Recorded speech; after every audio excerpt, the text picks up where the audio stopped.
Hello friends, welcome to our channel Pioneer Education Academy. आज के video में हम चैप्टर 9 को पढ़ने जा रहे हैं, जो है व्यापारी, राजा और तीर्थयात्री। तो चलिए इस चैप्टर की शुरुआत करते हैं। जो पहले टॉपिक से वो है व्यापार और व्यापारियों के बारे में जानकारी। तो इसकी शुरुआत करते हैं हम आज के संदर्भ का उदाहरण देके। जैसे आज हमें क्या होती है, भिन्न भिन्न प्रकार की वस्तुओं की आवश्यकता पड़ती है, तो उसका जो निर्माण केंद्र होता है वो क्या होता है, किसी विशेष स्थल पर होता है। तो जो वहां से वस्तुओं की आपूर्ति कौन करता है, व्यापारी उसे क्या करते हैं, उसे लाते हैं और बाजार में उसे उपलब्ध कराते हैं, और फिर हम जाके बाजार से उनको प्राप्त करते हैं। तो उसी प्रकार उस काल में भी क्या होता था, वस्तुओं का निर्माण होता था कोई विशेष केंद्र पर, और व्यापारी क्या करते थे, उनकी आपूर्ति जगह जगह पर किया करते थे परिवहन के साधनों के द्वारा। परिवहन के द्वारा क्या करते थे, हर जगह पर आप जो आपूर्ति है उसको सुनिश्चित करते थे। तो हम एक एग्जांपल मैंने बताया था पिछले अध्याय में, NBPW के बारे में। ये क्या है, नॉर्थ ब्लैक पेंटेड वेयर, उत्तरी काले पॉलिशदार बोल सकते हैं, या फिर चमकीले मृदभांड। ये थे, ये पुरातत्वविदों को क्या हुआ था, खनन स्थल पर अनेक जगहों प्राप्त हुए थे। तो इसके लिए क्या होती थी, विशेषज्ञता की आवश्यकता पड़ती है इसके निर्माण के लिए, क्योंकि ये काफी पतले होते थे। उसके बाद ये क्या थे, चित्रित होते थे, तो कोई सामान्य व्यक्ति से निर्मित नहीं कर सकता था। तो ऐसे में जो विशेषज्ञ थे वो कोई एक फिक्स केंद्र बिंदु पर या किसी फिक्स स्थल पर इसका निर्माण करते थे, और उसके बाद में पूरे सभी क्षेत्रों में इसकी आपूर्ति सुनिश्चित करते थे। तो चलिए फिर आगे बढ़ते हैं। दक्षिण भारत में हमने देखा, क्या देखते हैं दक्षिण भारत में, कि वहां सोना और मसाला में भी कौन सा सबसे विशेष रूप से है, काली मिर्च, इसका व्यापार होता था। अब किस साम्राज्य के साथ अधिकतर होता था, वो साम्राज्य था रोमन साम्राज्य। जो काली मिर्च है इसकी अत्यधिक मांग थी रोमन साम्राज्य में, यही वजह कि इसे क्या बोला जाता था, काला सोना। तब जो व्यापारी थे यहाँ से, भारत से ये माल को क्या करते थे, मसालों को भर कर ले जाते थे, और बदले में प्राप्त होता था उन्हें सोने चांदी की सिक्के प्राप्त होते थे। तो व्यापारी लोगों ने अधिक से अधिक माल को कम लागत में रोमन साम्राज्य में पहुंचाने के लिए क्या करने लगे, ये लोग नए नए मार्गों की तलाश करने लगे। तो इसी क्रम में ये लोग क्या किए, अनेक समुद्री मार्गों का तलाश किया। तो आप जैसा कि आप सर्वविदित है, सबको ज्ञात है कि आज भी जो हमारा जल परिवहन का खर्च है वो स्थल परिवहन की तुलना में काफी कम होता है। तो ये पहले भी सेम था। तो यही कारण था कि समुद्री मार्ग की ओर ज्यादा ध्यान दिया गया। तब समुद्री मार्ग के अंतर्गत क्या देखा गया, जैसे हमारा ये भारत है, और ऐसा मान लेते हैं, ये अनुमान कर लेते हैं कि ये क्या हो, अफ्रीकी और ये पश्चिमी एशिया ये सब है। ठीक है, ये क्या है, एक अनुमान है, ये फिक्स नहीं है। ऐसा मैंने बस आपको देखने के लिए, जानने के लिए बना दिया है। तो इन मार्गों में कुछ होते थे, ये समुद्री किनारे की ओर चलते थे, ऐसे ऐसे चले। ठीक, ये पहला था, तटीय किनारों से चलते थे या समुद्री किनारों से, समुद्री किनारों से। और दूसरा, जैसा कि हम जानते हैं कि यहाँ क्या है, अरब सागर है, और दूसरा यहाँ क्या है, बंगाल की खाड़ी है। तो लोगों ने, जो व्यापारी थे, उन लोगों ने क्या सोचा कि अगर हम इसको पार कर लेते हैं तो हमारा जो संपर्क है वो सीधे स्थापित हो जाएगा भारत से, इन दोनों को पार कर लेंगे। तो इधर के व्यापारियों ने सोचा कि हम बंगाल की खाड़ी को पार करके आसानी से यहाँ भारत के बंदरगाह तक पहुंच सकते हैं, और यहाँ के व्यापारियों ने सोचा कि यदि हम अरब सागर को पार कर लेंगे तो आसानी तक यहाँ भारत के बंदरगाह तक पहुंच सकते हैं। अब इन लोगों ने इसके लिए क्या किया है, मानसूनी हवा का सहारा लेना आरंभ किया। आप जानते होंगे कि दक्षिण पश्चिम मानसून के बारे में। तो जब दक्षिण पश्चिम मानसून से यहाँ के लोग क्या करते थे, इस ओर चलते थे, व्यापारी जब भी दक्षिण पश्चिम मानसून शुरुआत होता था तो व्यापारी अपने जहाज को यहाँ से लेकर इस ओर चलते थे, और जब मानसून लौटता हुआ मानसून था तो फिर व्यापारी इधर से वापस अपने स्थल की ओर लौट जाते थे। ठीक है, तो इससे क्या होता था, उनका जो खर्च था वो बचता था, क्योंकि उनके पास में आज के समान ईंधन वाले और मशीन वाले जहाज तो मौजूद थे नहीं, तो वो इसी से अपना काम चलाते थे। इसके लिए वो क्या करते थे, काफी शक्तिशाली जहाज रखा करते थे, ताकि क्या हो सके, वो जो हवा का वेग है उसको सह सके। तो चलिए हम अब क्या करेंगे, अगले टॉपिक की ओर जाएंगे, वो है समुद्र तट से लगे राज्य। समुद्र तटों से लगे राज्य। तो जैसा कि मैंने बनाया था, मैं ये देखिए यहाँ क्या है, समुद्र है। अब आप देखो कि भारतीय उपमहाद्वीप का जो दक्षिणी सिरा है वो क्या है, इसका अधिकांश इलाका तटीय है। ठीक, और दूसरा कि भारत जो हमारा है वो क्या है, नदियों का देश है, यहाँ अधिकांश नदियां बहती हैं, तो दक्षिण में भी काफी नदियां बहती हैं। तो ऐसे में क्या हुआ, जो तटीय प्रदेश थे और नदियों के किनारे वाले प्रदेश, यहाँ क्या थी, काफी अत्यधिक उपजाऊ जमीन थी। अब यदि जमीन उपजाऊ थी तो खेती से क्या होता था, काफी आय प्राप्त होती, लोग समृद्ध होते चले गए, यहाँ आर्थिक समृद्धि बढ़ गई। तो इसकी वजह से क्या हुआ, यहाँ अत्यधिक 3 शक्तिशाली साम्राज्य उत्पन्न हुए, 3 शक्तिशाली राजा उत्पन्न हुए, जिसे क्या बोलते हैं, मूवेंदार, यानी इसका अर्थ हुआ 3 मुखिया। जब भी हम दक्षिण भारत के साम्राज्य की बात करेंगे तो ये 3 मुखिया हमें नजर आएंगे, वो हैं चोल, चेर और पांड्य। ये हमें 3 शक्तिशाली शासक, 3 शक्तिशाली साम्राज्य में दिखाई पड़ते हैं।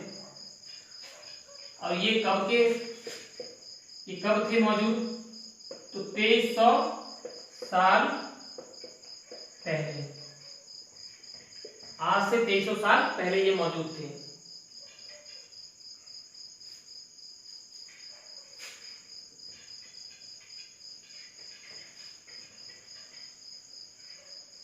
अब इन लोगों ने क्या किया, चेर, चोल और पांड्य, इन लोगों ने सत्ता के 2 केंद्र स्थापित किए, यानी 2 राजधानियां बनाई। एक जो बनाते थे वो तटीय क्षेत्र बनाते थे, और दूसरा अंदरूनी भाग में बनाते थे। क्या बनाते थे, अंदरूनी भाग में, ताकि ये को क्या हुआ, ये आर्थिक समृद्धि इनका बरकरार रहे, इनका व्यापार बरकरार रहे, और यहाँ से व्यापार पर नियंत्रण कर सके। और दूसरा था प्रशासनिक, वहां से प्रशासन को नियंत्रण में रखते थे। तो जो इन 6 केंद्र में से जो 2 केंद्र फेमस हैं, जो प्रसिद्ध हैं, उनके बारे में लिख देता हूं। चोलों का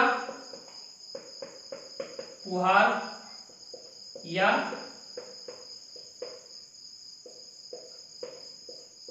कावेरीपट्टनम, और पांड्य की राजधानी मदुरै। ये क्या है, अत्यधिक प्रसिद्ध है। अब ये शासक क्या करते थे, ये नियमित कर नहीं लेते थे, अपितु क्या करते थे, लोगों से उपहार इकट्ठा किए करते थे। लोगों से कहते थे कि आप क्या करो, हमें उपहार दो। और जब ये सैनिक अभियान करते थे, सैनिक अभियान आसपास के इलाकों में इन लोगों ने किया, तो वहां से इन लोगों ने क्या किया, जुर्माना की राशि वसूली। इस राशि में ये लोग क्या करते थे, अंश निर्धारित कर देते थे सबका, जैसे कुछ हिस्सा खुद रख लिया, बाकी सैनिकों में, समर्थकों में, जनता में बांट देते थे ये लोग। अब हम अगला टॉपिक पढ़ेंगे, इन्हीं में जो अगला साम्राज्य है सातवाहन। इस साम्राज्य के बारे में पढ़ेंगे। ये कहाँ मौजूद था, ये हमारा आंध्र प्रदेश आज जहाँ मौजूद है, तेलंगाना मौजूद है, इन क्षेत्रों में मौजूद था। तो इन्हें क्या बोला जाता था, दक्षिणापथ। सातवाहन साम्राज्य के सभी शासकों को क्या बोला जाता था, दक्षिणापथ, यानी जो दक्षिण जाने वाला रास्ता है, दक्षिण जाने वाला रास्ता, उसके क्या थे, स्वामी थे। तो इन शासकों में जो एक प्रसिद्ध शासक है, मैं उसका नाम बता देता हूं, शायद आप लोगों ने उसका नाम सुन रखा होगा, गौतमी पुत्र सातकर्णी। इसकी चर्चा कहाँ मिलती है? इसकी चर्चा, इसकी मां है गौतमी बलश्री, यहां से मिलती है। इन्होंने क्या किया था, एक जगह कहीं दान किया है, उसको अभिलेख में अंकित कराया है, तो वहीं से मिलता है। तो इस साम्राज्य के जो शासक हैं उनकी एक अनूठी विशेषता है, उसको मैं बता देता हूं कि इस समय का जो इस काल था, इसकी जो व्यवस्था थी दौरान चल रही थी, वो थी पितृसत्तात्मक व्यवस्था। यानी जो राजा थे वो अपना जो टाइटल वंश का जो नाम लेते थे वो अपने पिता की साइड से लिया करते थे, लेकिन इन लोगों ने क्या किया, अपनी माता का जो नाम है उसको प्रयोग में लाया है। जिसे आप देखो यहाँ पे गौतमी गौतमी, ये इनकी एक अनूठी विशेषता है जो हमें इतिहास काल में दिखाई पड़ती है। अगला हम पढ़ते हैं रेशम मार्ग। रेशम मार्ग के बारे में सबसे पहले जो रेशम की जानकारी थी वो प्राप्त हुई किन्हें, 7000 साल पहले चीनियों की, चीनियों को प्राप्त हुई। इन लोगों ने क्या किया, इस कला को लंबे समय तक अन्य लोगों के, अन्य क्षेत्र के लोगों से छिपाए रखा, लेकिन कब तक छिपाएंगे, जो जिसे जो व्यापारी होंगे वो क्या करेंगे, इसे दूसरे जगह पर ले जाकर देंगे ही। उसके बाद में ये भेंट स्वरूप जो शासक थे, ईरान के शासक थे या अन्य शासक थे, उनको भेंट स्वरूप प्रदान करते थे। तब ऐसे में इसकी जो चमकीले रंग, मुलायम गठन इत्यादि को देखकर क्या हुए, जो जिन्हें ये प्राप्त हुआ, जिन लोगों को इसके बारे में जानकारी हुई, वो काफी उत्सुक हो गए इसे प्राप्त करने के लिए। तब इसकी क्या हुई, डिमांड बढ़ गई, लोग इसकी मांग करने लगे। तो ऐसे में जो चीनी शासक थे उन्होंने क्या की, इसके व्यापार की अनुमति दे दी, ताकि क्या हो, इन्हें अच्छी खासी रकम प्राप्त हो सके। अब ये जो मार्ग से जाते थे यूरोप और अन्य क्षेत्रों में इसकी आपूर्ति करने के लिए, ऐसे में इन्हें क्या करना पड़ता था, दुर्गम इलाकों से गुजरना पड़ता था। आपने देख रखा होगा शायद मैपिंग में, मैप में, कि यहाँ क्या है, अनेकों पहाड़ पठार हैं, तो इन्हें इससे पास करना पड़ता था। दूसरा, जो लोकल लोग थे, स्थानीय लोग, उन्हें कर देने पड़ते। तीसरा, जो शासक थे उन्हें भी क्या करना पड़ता था, कर की राशि चुकता करनी पड़ती थी। बदले में इन्हें क्या प्राप्त होता, वो राजा इन्हें सुरक्षा देते थे डकैतों से। ठीक है। अब इसी क्रम में एक जो शासक है, एक जो साम्राज्य है, राजवंश, वो आपके सामने आता है, कुषाण साम्राज्य। ठीक। तब इनका शासन कहाँ मौजूद था, ये था उत्तर पश्चिमी भारत और मध्य एशिया। ये इन क्षेत्रों में क्या करते थे, राज किया करते थे। तो जो रेशम मार्ग था, जिससे क्या हो रहा था, रेशम की सप्लाई हो रही थी, रेशम की आपूर्ति हो रही थी, तो उस पर क्या किया इन लोगों ने, नियंत्रण स्थापित कर लिया। क्या कर लिया, नियंत्रण कर लिया, ताकि इन्हें एक निश्चित आय की प्राप्ति होती रहे कर के रूप में। अब ये कैसे होता था, जैसे चीन से वहां से चलते हुए ये सिंधु नदी था, इसके पतन तक पहुंचता, और फिर यहां से ये जहाज के द्वारा रोमन साम्राज्य, पश्चिमी साम्राज्य, यूरोपीय साम्राज्य में पहुंच जाता था। तो ये मार्ग जो सिंधु नदी से चीन तक का था, इस पर कुषाणों का नियंत्रण था, और ये इनसे क्या करते थे, आय की प्राप्ति करते थे।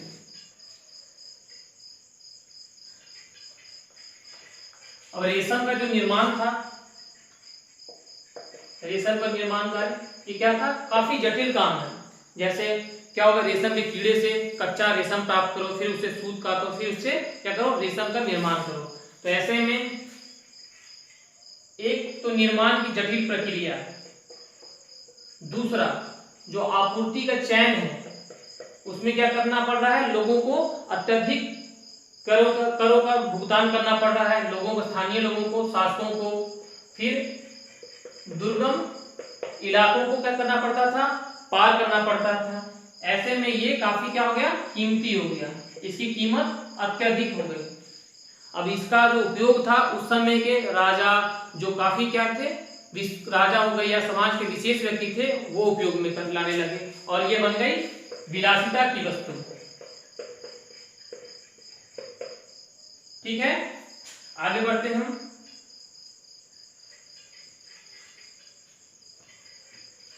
कुषाणों के बारे में मैंने बताया था, एक और बात जान लेते हैं।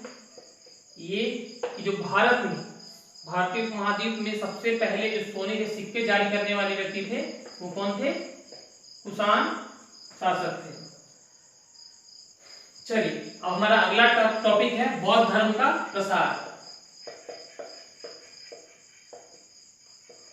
बौद्ध धर्म का प्रसार के बारे में पढ़ेंगे।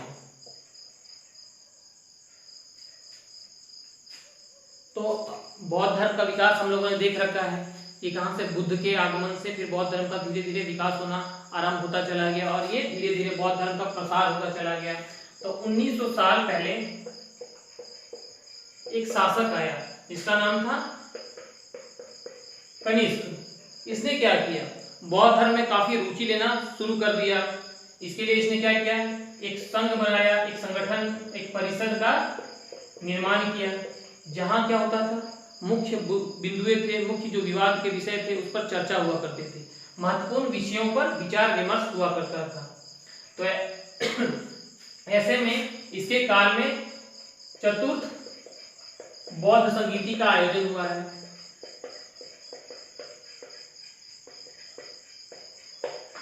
ये बौद्ध संगीति क्या था? विद्वानों, बौद्ध विद्वानों का सम्मेलन था। उन लोगों ने क्या किया? अनेक बिंदुओं पर विचार विमर्श किया। इसी समय क्या हुआ? ये बौद्ध धर्म दो शाखा में बट गया। एक तो हो गया हीनयान और दूसरा महायान। तो कनिष्क ने क्या किया? इस पक्ष का सहारा, इस पक्ष को अपना समर्थन देना, संरक्षण देना आरंभ कर दिया, इसका प्रसार करना आरंभ कर दिया। तो इस महायान जो शाखा है उसमें क्या क्या उसकी विशेषताएं हैं, क्या क्या परिवर्तन पहले से हुए, वो हम देख लेते हैं।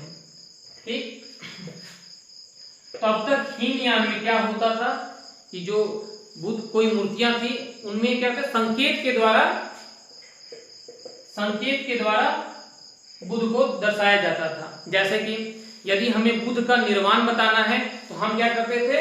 पीपल के पेड़ की मूर्ति बना दिया करते थे और उसे संकेत कर दिया करते थे, जो बताता था कि यह किसका चिन्ह है? ये निर्वाण का चिन्ह है। लेकिन इस काल में आते आते दो विशेषताएं देखिए आरंभ हो गई। पहला तो ये, अब सीधे सीधे प्रत्यक्ष रूप में बुद्ध की मूर्तियां बनाई जाने लगी, उनकी पूजा की जाने लगी। क्या हुआ? मूर्तियां बनाई जाने लगी। कहां कहां बनाई जाने? दो केंद्र सामने आए। कहां कहां बनाई गई? एक मथुरा, जो अधिकांश मूर्तियां बनाई गई हैं कुषाण काल में, वो मथुरा में बनाई गई, और दूसरा तक्षशिला। अब जो मूर्ति बनाने का दो अलग अलग शैली है उसके बारे में हम क्या बाद में पढ़ेंगे, जो गांधार शैली है और मथुरा शैली। तो यहाँ बस इतना ही हम जान लेते हैं कि ये दो केंद्र हमारे सामने आए। दूसरा सेकंड पॉइंट है बोधिसत्व। इसमें क्या हुआ? आस्था का आरंभ हुआ। लोगों का बोधिसत्व में आस्था आरंभ हुआ। अब बोधिसत्व है क्या? जैसे जब जो बौद्ध भिक्षु थे इनको क्या होता था, जब ज्ञान की प्राप्ति हो गई, निर्वाण की प्राप्ति हो गई, तो ये क्या करते थे? एकांत में चले जाते थे, ध्यान लगाते थे। लेकिन जो बोधिसत्व थे उन्होंने क्या किया? जब उन्हें ज्ञान की प्राप्ति हो गई तो उन्होंने एकांत की जगह क्या चुना? संसार में, समाज के लोगों के बीच में रहना। और क्या इन्होंने सोचा कि हम क्या करेंगे? अब लोगों के बीच में रह के इनकी समस्याओं का निदान करेंगे, इनके मोक्ष प्राप्ति में इनकी मदद करेंगे। जब तक इन्हें मोक्ष की प्राप्ति न होगी तब तक हम स्वयं का मोक्ष नहीं लेंगे। ठीक है,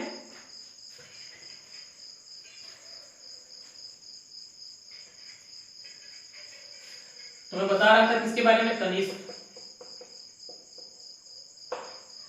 इसके काल में एक व्यक्ति था, एक विद्वान था, अश्वघोष। इसने क्या किया था? बुद्ध चरित्र की रचना की। ये क्या है? बुद्ध की जीवनी है। अब इस काल तक आते आते जो बौद्ध विद्वान थे उन्होंने क्या किया, प्राकृत भाषा की जगह अब जो ग्रंथ थे उसे क्या करना शुरू कर दिया, संस्कृत में लिखना उसे आरंभ कर दिया।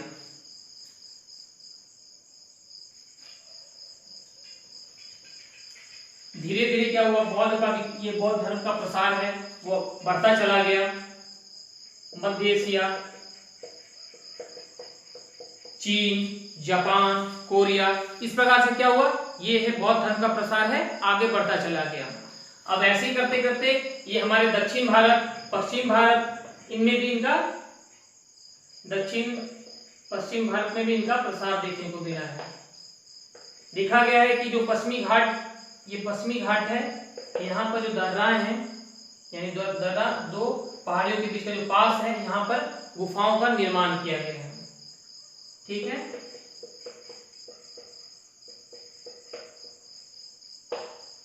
अब क्या हुआ, इन जब व्यापार का विकास होने लगा तो जो व्यापारी थे बाद के समय में इन्होंने क्या किया, इन गुफाओं में अपना निवास स्थान बनाया था।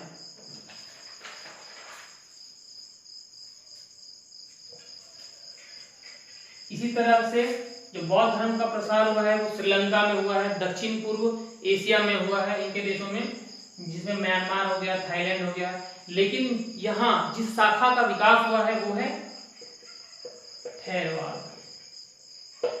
ये क्या है, बौद्ध धर्म की क्या है, ये आरंभिक शाखा है। ठीक, आगे हम बढ़ते हैं। तीर्थयात्रियों इनकी जिज्ञासा के बारे में पढ़ेंगे। जैसे आज से 1600 साल पहले हमें फासियन और फाहियान नामक व्यक्ति दिखाई देता तीर्थयात्री, जो हमारे देश में आया था बुद्ध के क्या जीवन की जो कथाएं उनको जानने के लिए, और जिन जिन जगह से बुद्ध ने क्या किया, संबंध रखा, उसे देखने के लिए, मठ को देखने के लिए ये यहाँ आया। इन्होंने क्या किया, अनेक पांडुलिपियां थी, बौद्ध ग्रंथ थी, उनका इकट्ठा किया और अपने देश को वापस लौटे। और उसके बाद वहां जाकर इन्होंने क्या किया था, जितनी भी पांडुलिपियां थी जो कि संस्कृत में प्राकृत भाषा में लिखी हुई थी, उन्हें चीनी में उनका अनुवाद किया। एक और दूसरा व्यक्ति आया है,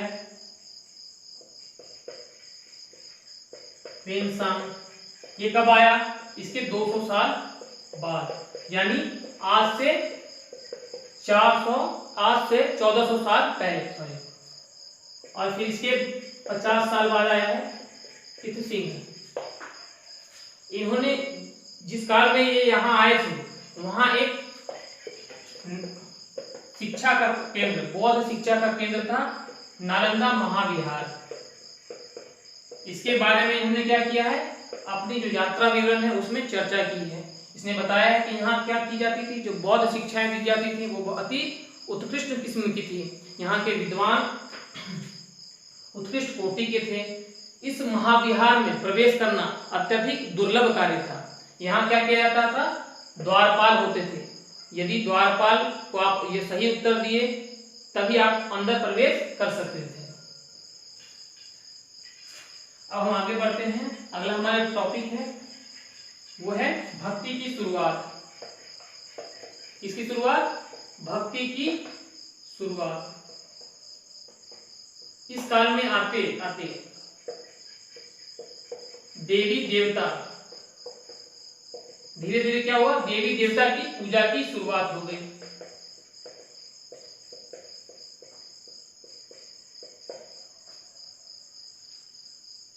जो कौन कौन देवी देवता पूजे जाने लगे, शिव, विष्णु, दुर्गा, इनकी क्या होने लगी, पूजा होने लगी। तो जो अब तक पूजा किए जा रहे थे वो आपने देखा होगा काफी अत्यधिक कर्मकांडी गतिविधियां होती थी, लेकिन यहाँ क्या किया जाने लगा, भक्ति मार्ग से पूजा करेंगे हम।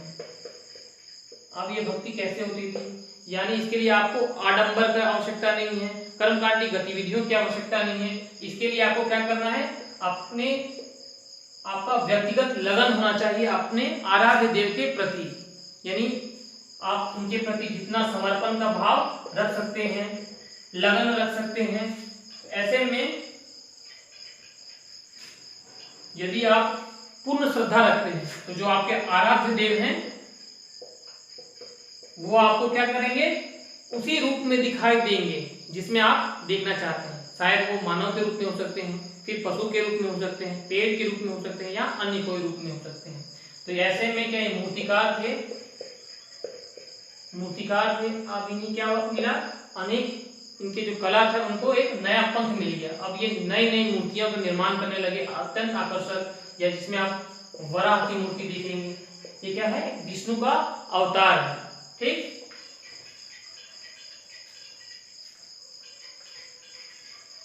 अब इन देवी देवताओं का क्या था, विशेष सम्मान था। इन्हें हमें क्या कर सकते थे, सभी जगह नहीं रखते थे ताकि क्या इनका अनादर ना हो।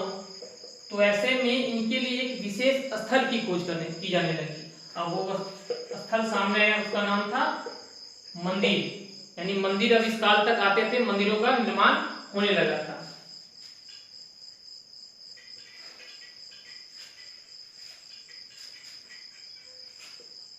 भक्ति परंपरा ने क्या किया,